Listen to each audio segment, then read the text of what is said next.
بسم الله الرحمن الرحيم.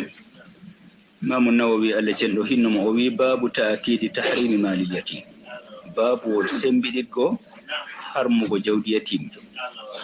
قال الله تعالى إن الذين يأكلون أموال اليتامى ظلما إنما يأكلون في بطونهم نارا وسيصلون سعيرا. الذي هوي إن الذين يأكلون أموال اليتامى بنيامو بجول يتيم بنياما ظلما بتونيانجي إنما يأكلون في بطونهم نارا بدنياما درديد ما بييت كوبكو إبنيامي مني بتو بنيامي ييت دما آلو من ورتي دما جميارم هرييت وسيصلون سعيرا بناشتن ييت سعيرو jawdi yatimejo dum jawdi korminandi Allah cenido o wolwi dow hala memgo jaw. Bismillahir Rahmanir Rahim. Imam an-Nawawi Allah cendo hinno mo wi babu ta'kid tahrim mali yatim. Babu wol sembididgo harmugo jawdi yatimjo.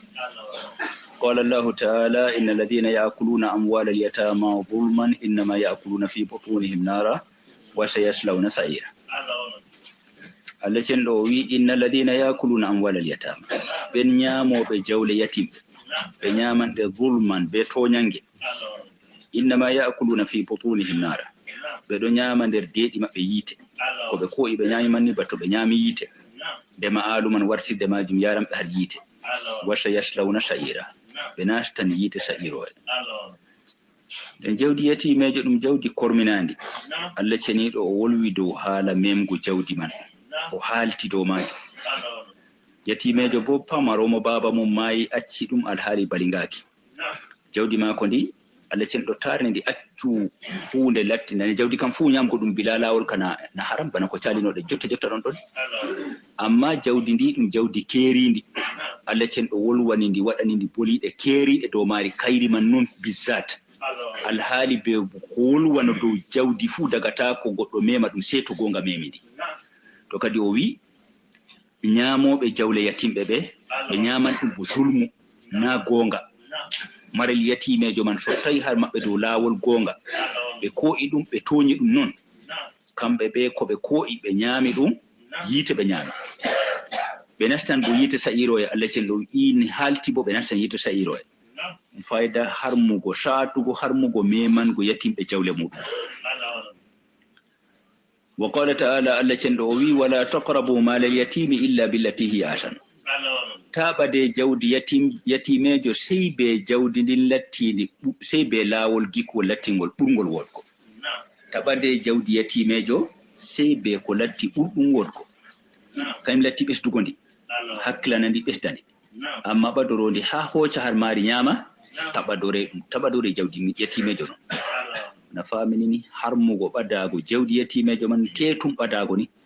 sey to badori ndi ngam ha wallita har mari.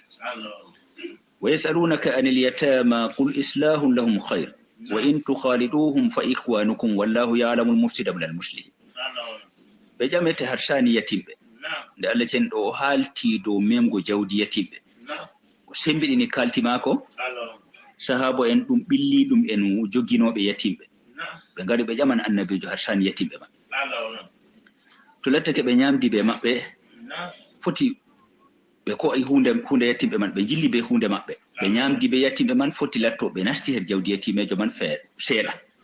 e to wondo be mbadi sefeneji fereji kambe sefene ma e fere yatime en wonbe harma en badan dum sefene gal jawdi mudum en fere dum bola saka dum harace wodi billa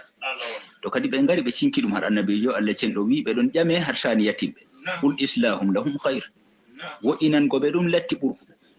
wa in tukhaliduhum fa ikhwanukum to be jillotiri be modon to on jillotiri be mabbe dum dedirabe modon na sani dedirawo bu jillotiran be derdum wo inan go be dum o wi woni khairu nufe wo inan go be her ko kuudo ton be jawdi mabbe to kanjum latti nufa har bernde bawo don huudi be jawdi man to kadi to wodi latti dum jaali dum nastu dum kam na Allah cendo deftinta goddo ko wawata kanjum o jillotire be mabbe to on jillotire be mabbe bo dum dedira e mon do hoci jawdi yatimejo man ko nyamata man hauti be ko nyamata kanjum bo sefene man sefni dum fu be nyamdi lattago ihtimal wodi ko nastata seeda har mako gal jiha yatimejo man ɗum kam ɗum deɗira yetimen man ɗum deɗira e moɗon sani pamarum bana ɗum ɗo cakkuɗum no bo anniya mbodka ɗon no har jogago jawdi man kam ka torrata Allah yafoto e majum wallahu ya'lamul mufsida minal musli Allah cenɗo andi bonnoɓe bo'itinowo o jillaɗo jawdi man ngam wonna Allah andi mo jillaɗo jawdi muɗum be jawdi yetimejo ngam ha wo'ina bo Allah andi ɗum nden Allah cenɗo rentini ɓe hokkitiɓe bo raqaba muɗum ɗon dow maɓɓe aynagal mum ɗon dow maɓɓe kadi funi ɗum handan dow ni jawdi yetimejo ɗum hunde hulnide julɗo to ni lattake ɗum ɗon her muɗum se watan ɗum hakkilo jete to lattake goɗɗo maayi acci ɓiɓɓe pamarɓe acci jawdi ni yimmotoɓe na yimɓe ɗon jokkira dow walago jawdi man jokkira potira dow o kañum walotondi o kañum walotondi ni to waɗi kam fuu na kulete ɗum e muɗum jawdi man bano ndi woni ni kam nani dongal to goɗɗo ñaamidi Allah cenɗo yo ñaami yiite Allah cenɗo wi nartinan mo yiite bo waysa yaslawna sa'ira jawdi man ɗum hunde mijetede na ɗum hunde nde yimɓe garata jokkira dow mum min ho ata allahumma illa to lattake wodi daafi lattiɗo cahiɗo ɗon to wondo jawdi man ndi huciti ha ndi walne goɗɗo on man bo o fasikijo anda ɗum har mako o tilfinandi ɓikkon yetima on mon wala ko tawata ɗo ka immago fe'o to wodi goɗɗo lattiɗo salihijo boɗɗo mo ndi wonan har jungo muɗum hakkilana ndi ɗo kana gonga fe'ini ɗum har majum وعن أبي هريرة رضي الله عنه عن النبي صلى الله عليه وسلم قال اجتنبوا السبع الموبقات وديتي جيدي دي كالكوجي قالوا بي يا رسول الله وما هن دم إيه قال أوي الشرك بالله أو تنقو الله شيء ما نراول كالكوجي والسحر وديتي بو سحر دم بو كالكوجي مو وقتل النفس وديتي بو ورغو نسكو دم بو دم مو التي حرم الله نسكو الله حرمني إلا بالحق سيتو غونغا واريغو bana ngo wari no nasku ngongu wata masala wa aklu riba wala bo hudud haddiji Allah cen wa aklu riba non goddite bo nyamgo riba dum bo dum jarima mawdo imam an-Nawawi haban dum tarjama tammi kawargo don wa aklu malil yatimi goddite bo nyamgo jawdi yatimejo wa tawalli yawm az-zaf kanjum latti mahallu shahidi al magol kanjum imam an-Nawawi waddiri ngol ha babol ngol wa tawalli yawm az-zaf goddite bo firlitago nyende zahafu nyende habre goddite firlitago nyende habre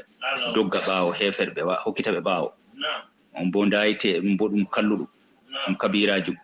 wa qadful muhsanatil mu'minatil ghafilat e hadugo rewbe mu'mini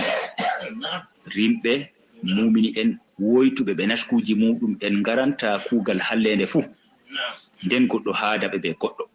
ɗum man bo ɗum kabira wal kalkowal memgo neɗɗa kuji rewɓe ñemraɗi bogal jihade nde ɗo man ɗo wiyana wayne debbo waynejo o na oɗon waɗa kaza alhaali bo o kowiɗo muminijo nasku mako goytugo fuu ma har feƴƴago o numa irin wadgo kuuɗe ɗe ɓe mbiyantamo man ɗum man bo ɗum kabirawal mangal kalkal ngal goɗɗo kadi onon julɓe dayte ɗiɗo jeeɗi ɗiɗi muttafaqun alayhi al mubiqatu al muhlikatu والله أعلم. نكمل إمور عند باب تنجيز تحريم الربا.